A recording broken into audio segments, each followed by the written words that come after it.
Hello everyone, welcome back to our channel Bangla শিক্ষা কেন্দ্র। আজকের ক্লাসে আলোচনা করা হবে ইউনিট ডিজিট কীভাবে নির্ণয় করতে হয়। তো তোমার ধৈর্য সহকারে পুরো ভিডিওটি দেখতে থাকবে, তাহলে তোমার এক নজরে কীভাবে ইউনিট ডিজিট নির্ণয় করতে হয় তাহলে শিখতে পারবে। তো আজকের আমাদের টপিকস ইউনিট ডিজিট কীভাবে নির্ণয় করতে হয়। মনে করো একটা সংখ্যার পাওয়ার আছে 2 2, তোমরা 4 হলো, তাহলে একক স্থানীয় অঙ্ক হচ্ছে আমাদের 4। 3 স্কোয়ার 9, খুব ইজিলি বলতে পারছি। 12 স্কোয়ার হচ্ছে 144, তাহলে এর ইউনিট ডিজিট হচ্ছে 4। তো এরকম করে আমরা একক ছোটো ছোটো সংখ্যার ইউনিটগুলো আমরা বের করতে পারি, কিন্তু সংখ্যাটা যদি খুব বড় আকারে দেওয়া থাকে সেক্ষেত্রে ইউনিট ডিজিট কী করে ইউজ করব। মনে করো এত বড় একটা সংখ্যা দেওয়া আছে, পাওয়ার দেওয়া আছে 2708, তাহলে এর ইউনিট ডিজিট কী হবে? ইউনিট ডিজিট বের করার সময় সব সময় দেখতে হবে একক স্থানীয় অঙ্ক কোনটি। তো এক্ষেত্রে একটা সংখ্যার উপরে যেটা থাকে এটাকে বলা হয় পাওয়ার বলা হয়, বা বাংলায় বলা হয় ঘাত বা সূচক, আর এটাকে বলা হয় নিধান, ইংলিশে বলা হয় বেস। তো এক্ষেত্রে আমাদের ইউনিট ডিজিট কি হবে, মানে একক স্থানীয় অঙ্ক কি হবে সেটা আমাকে বের করতে হবে। তো তার জন্য কয়েকটা ট্রিক্স আছে। আমরা 1 থেকে 10-এর সংখ্যাগুলোকে 3 ভাগে ভাগ করে নেব।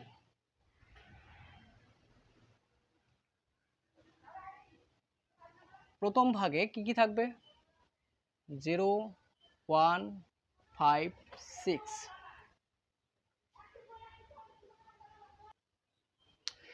প্রথম স্টেপে 0, 1, 5, 6 এখানে 4টে ডিজিট, 2, 3, 7, 8 এখানেও 4টে ডিজিট, 4, 6 এখানে 2টা ডিজিট, টোটাল 10টা ডিজিট। এদের পাওয়ার যাই হোক না কেন আমাদের ট্রিক্সের মাধ্যমে কি করে শর্টকাট পদ্ধতি বা 5 সেকেন্ড সময়ে একক স্থানে অঙ্ক নির্ণয় করতে পারি সেটা ট্রিক্স দেখতে থাকো। 0, 1, 5, 6 এদের উপর যত পাওয়ার দেও না কেন সংখ্যাটার একক স্থানীয় অঙ্ক হবে এই সংখ্যাটি। যেমন 0 স্কোয়ার করলে 0ই হয়, 0 পাওয়ার 5 করলে 0ই হবে। ঠিক একই রকমভাবে 1-এর স্কোয়ার করলে একই হবে, 1-এর পাওয়ার যদি তুমি 12 দাও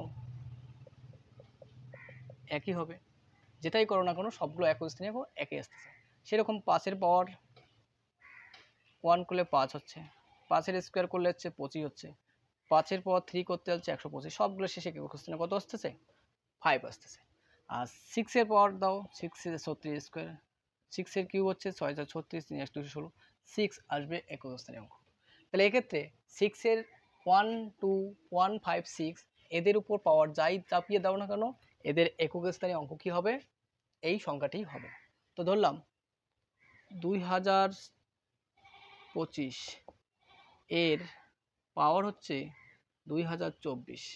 তোমাকে বললো এর একক স্থানে অঙ্ক কত বা ইউনিট ডিজিট কত হবে। তাহলে আমাকে দেখতে হবে একক স্থানে অঙ্ক কি আছে, 5 আছে।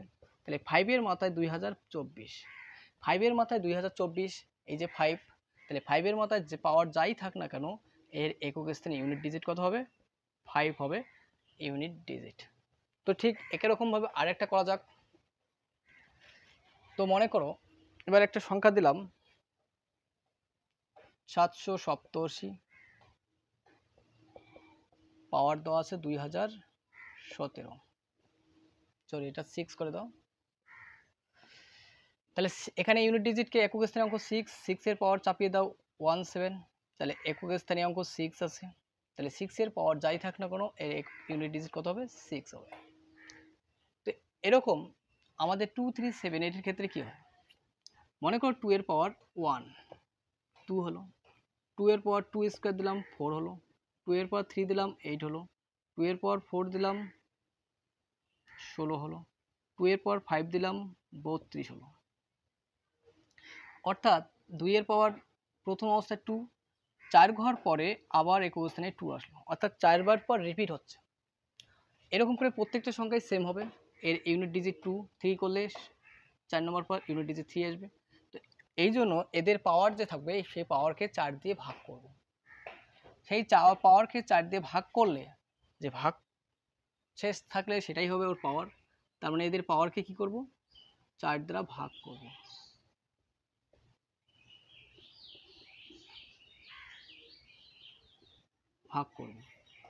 মনে করো 2-এর পাওয়ার 27 দেওয়া আছে, এর ইউনিট ডিজিট কি হবে? তার মানে তুমি কি 2টাকে 27 বার গুণ করবে? না, আমাকে এই সংখ্যাটাকে 4 দিয়ে ভাগ করতে হবে। 4 দিয়ে ভাগ করলে 4 6 24, 3, এই 3 অবশিষ্ট, তাহলে 2 এর মাথায় কিউব করে দাও, 8। 8 হচ্ছে একক স্থানীয় অঙ্ক। আর যদি ভাগশেষ না থাকতো তাহলে পাওয়ারটা হয়তো 4। ক্লিয়ার?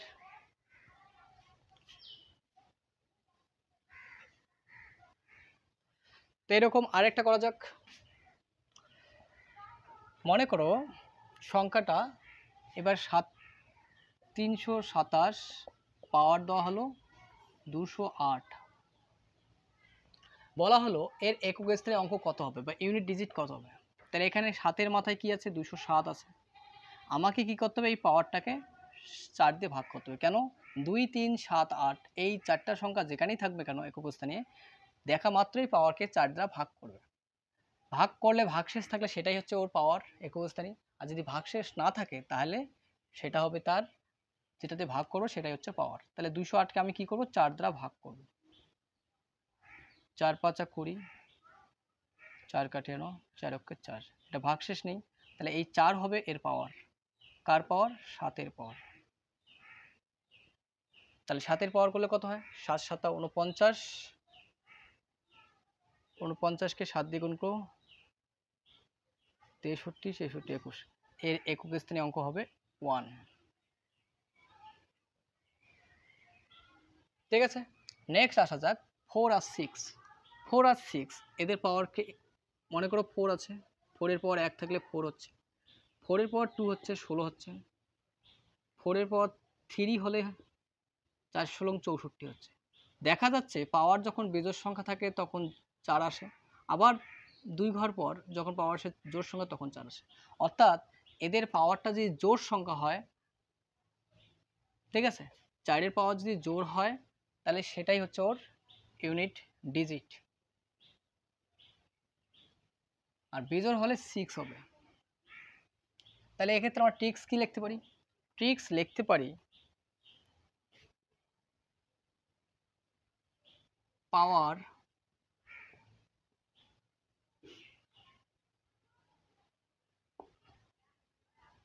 জোড় হলে কি হবে? জোড় হলে 6 হবে, আর এর পাওয়ার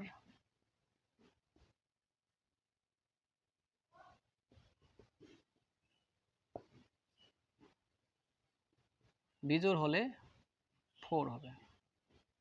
এদের একক স্থানীয় অঙ্ক। 4-এর পাওয়ার তাহলে জোড় হলে কি হচ্ছে? 4-এর পাওয়ার জোড় হলে 6 হবে, আর বিজোড় হলে 4 হবে। আর 9-এর 6 এখানে থাকবে না, 6 না, হবে না 9। সেম একইভাবে 9-এর পাওয়ার জোড় যদি হয়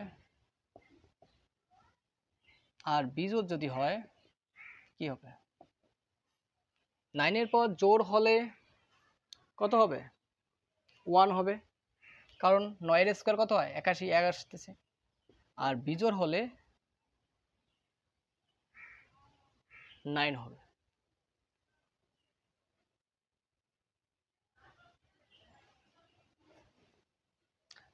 তো এবার কয়েকটা প্র্যাকটিস করা যাক।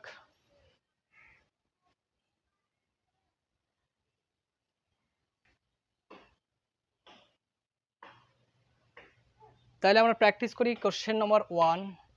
কি বলছি? 32 32 51 69 এর পাওয়ার দিলাম 231। বলা হলো এর ইউনিট ডিজিট কত হবে?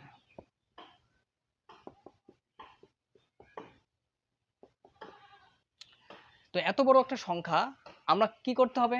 আমরা ট্রিক্সের মাধ্যমে শিখব। প্রথমে দেখব এর একক স্থানীয় কত আছে। বেশ, 9 আছে। এবার 9-এর মাথায় কি আছে? 231। তো 9-কে 231 বার গুণ করা আমার পক্ষে সম্ভব না, কারণ এত বড় গুণ করতে গেলে আমাদের পরীক্ষা টাইমে আউট হয়ে যাবে। তো তাহলে আমাদের শর্টকাট ট্রিক্স কি? 9-এর পাওয়ার 231। তা আমি একটু আগে বললাম 9-এর পাওয়ার কি বলা আছে এখানে? 9-এর পাওয়ার যদি জোড় হয় তাহলে 1 হয়, বেজোড় হলে কি হয়? 9 হয়। তাহলে 231টা জোড় সংখ্যা না বিজোড় সংখ্যা? বিজোড় সংখ্যা। তাহলে যদি বিজোড় সংখ্যা এটা, তাহলে বিজোড়ের ক্ষেত্রে কি যেন হয়, তার এক্সাম্পল দিয়ে তুমি এরকম করেই করতে পারো। বিজোড় একটা পাওয়ার দাও 9 হয়, আর একটা পাওয়ার 3 দাও, কত হয় 729 হয়। তার মানে কি আসতেছে, পাওয়ার বিজোড় থাকলে আমাদের একক স্থানের অঙ্ক কত আসতেছে, 9 আসতেছে। আমাদের টিক্সেও আছে বিজোড় সংখ্যা 9 হলে 9 হয়, তাহলে এখানে এর একক স্থানীয় অঙ্ক হবে 9 ইজ দ্য কারেক্ট অ্যান্সার। বোঝা গেল?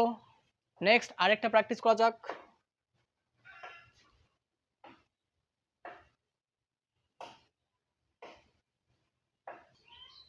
নেক্সট এক্সাম্পলটা দেওয়া আছে 23437, এর পাওয়ার আছে 323। তা আমাকে কিছুই দেখতে হবে না, সামনে কিছুই দেখবো না, আমরা দেখবো একক স্থানে কত আছে, 7 আছে। 7-এর মাথায় চাপিয়ে দাও 323, মানে 323 পাওয়ার, 323 হচ্ছে এর পাওয়ার। তা আমাকে 7কে 323 বার গুণ করা কোনো মতেই সম্ভব না। তাহলে আমরা কি দেখবো, 7 আমাদের রুলসে কি আছে, 2 3 7 8 থাকলে কি হয়, পাওয়ারকে 4 দিয়ে ভাগ করতে। তাহলে পাওয়ারটাকে আমি রাফে 4 দিয়ে ভাগ করে নেই।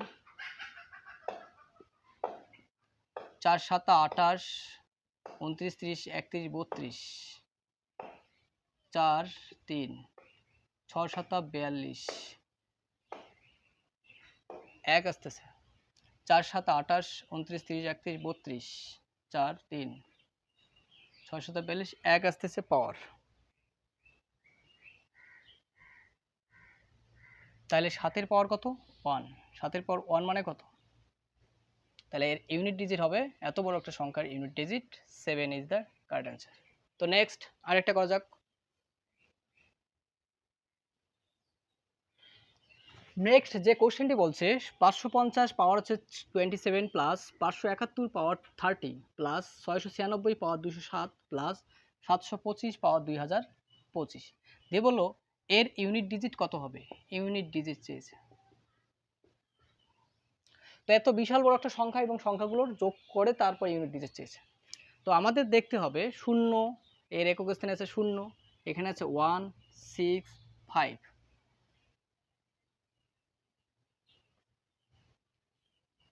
তাহলে 0 0 কোথায় আছে দেখো তো, 0 0 পাওয়ার যাই দেয় না কেন এর ইউনিট ডিজিট কত হবে, 0ই হবে। প্লাস 571 আমাদের একক স্থানীয় অঙ্ক কত আছে, 1 1 কোথায় আছে, এই রুলসে, তাহলে সেম ডিজিট থাকবে। তাহলে 1-এর পাওয়ার যতই থাক না কেন এর ইউনিট ডিজিট হবে 1। প্লাস 6 6 কোথায় আছে, 6 6-এর পাওয়ার যাই চাপিয়ে দাও না কেন এর ইউনিট ডিজিট কত হবে, 6 হবে। প্লাস 725 আমাদের একক ইউনিট ডিজিট কত আছে, 5 5-এর পাওয়ার যাই দাও না কেন এর ইউনিট ডিজিট কত আসবে, 5 হবে। এই সব কয়টাকে যোগ করে দাও, 7 7 5 12, তাহলে একক স্থানে অঙ্ক কত আসলো, 2। আমাদের সঠিক উত্তর হচ্ছে 2 ইজ দ্য কারেক্ট অ্যান্সার। 12 থাকলে এর ইউনিট ডিজিট কত হবে, 2 হবে। তো দেখা যাক আরেকটি নেক্সট কোশ্চেন। নেক্সট কোশ্চেনটা বলছে 1000-এর পাওয়ার হচ্ছে 2008 প্লাস 1002-এর পাওয়ার 2005, এর ইউনিট ডিজিট কত হবে। তো আমাদের দেখতে হবে একক স্থানে অঙ্ক কত আছে, 0, তাহলে 0-র পাওয়ার 2000 কত, 8, তাহলে 0-র পাওয়ার তুমি যাই চাপিয়ে দাও না কেন এর ইউনিট ডিজিট কিন্তু সেম থাকতেছে, ওই সংখ্যাটাই হবে, তাহলে 0। প্লাস এখানে একক স্থানীয় অঙ্ক কত, 2, তাহলে 2-এর পাওয়ার 2025, দেখো তো 2 কোথায় আছে, তাহলে পাওয়ারকে আমাকে কী করতে হবে, 4 দিয়ে ভাগ করতে হবে। তাহলে পাওয়ার কত আছে, 2025, 25কে 4 দিয়ে ভাগ করো, 4 5 20, দুটো সংখ্যক কাটলে একটা শূন্য দিতে হয়, 4 6 24, তাহলে আমাদের অবশিষ্ট থাকতেছে 1, এই 1টা হবে এর একক স্থানীয় অঙ্কের পাওয়ার। তাহলে 2-এর পাওয়ার 1, তাহলে 0 প্লাস 2, তার মানে কত হচ্ছে 2, এর ইউনিট ডিজিট হচ্ছে 2 হচ্ছে রাইট অ্যান্সার।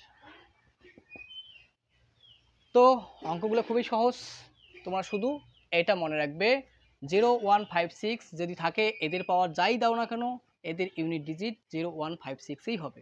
আর 2 3 7 8 এদের পাওয়ার যত থাক না কেন এদের পাওয়ারকে 4 দিয়ে ভাগ করবে, 4 দিয়ে ভাগ করার পর যদি ভাগশেষ থাকে তাহলে সেটাই হবে এদের একক স্থানীয় অঙ্কের পাওয়ার। আর যদি ভাগশেষ না থাকে তাহলে পাওয়ার হবে 4। আর 4 আর 6, 4 আর 6 এর গল্প কি, 4-এর ক্ষেত্রে পাওয়ারটা যদি জোড় সংখ্যা হয় তাহলে ইউনিট ডিজিট হবে 6, পাওয়ারটা যদি বিজোড় সংখ্যা হয় তাহলে ইউনিট ডিজিট হবে 4। আর 9-এর ক্ষেত্রে জোড় সংখ্যা হলে 1 আর বিজোড় সংখ্যা হলে কত, 9। এটার ক্ষেত্রে মনে রাখতে পারবি, এইভাবে করলেও তোরা মনে রাখবি পরীক্ষা এক্সাম্পল যতই দেখো না কেন তুমি দেখবে প্রথমে বিজোড় একটা পাওয়ার দিয়ে দেখবে কত হয় 4 আসে, একটা জোড় পাওয়ার দিয়ে দেখো 16 6 আসলো। তার মানে বোঝাই গেল পাওয়ার যদি বিজোড় থাকে তাহলে হবে কত, এর ইউনিট ডিজিট 4 আর জোড় হলে 6, সেটাই লেখা আছে। আর 9 এর ক্ষেত্রে দেখো 9 পাওয়ার একটা বিজোড় সংখ্যা নাও 1, তাহলে 9, তাহলে বিজোড় সংখ্যা হলে কত হচ্ছে 9 হচ্ছে। এবং একটা জোড় সংখ্যা নাও 81, 1 আসছে। এইভাবে পাওয়ার যত থাক না কেন তুমি একটা এক্সাম্পল দিয়ে করে একক ডিজিট নির্ণয় করবে। তো এই ছিল আমাদের আজকের ক্লাস। ক্লাসটি ভালো লাগলে অবশ্যই লাইক করবে এবং চ্যানেলে কেউ নতুন হলে অবশ্যই চ্যানেলটি সাবস্ক্রাইব করবে। নতুন ভিডিও দেখার জন্য পাশে থাকা বেল আইকনটি প্রেস করবে এবং নতুন বন্ধুদের মাঝে ভিডিওটি বেশি বেশি করে শেয়ার করবে। তোমাদের লাইক আমাদের ভিডিও তৈরি করার মোটিভেশন যোগায়। সম্পূর্ণ ভিডিওটি দেখার জন্য অসংখ্য ধন্যবাদ। Thank you.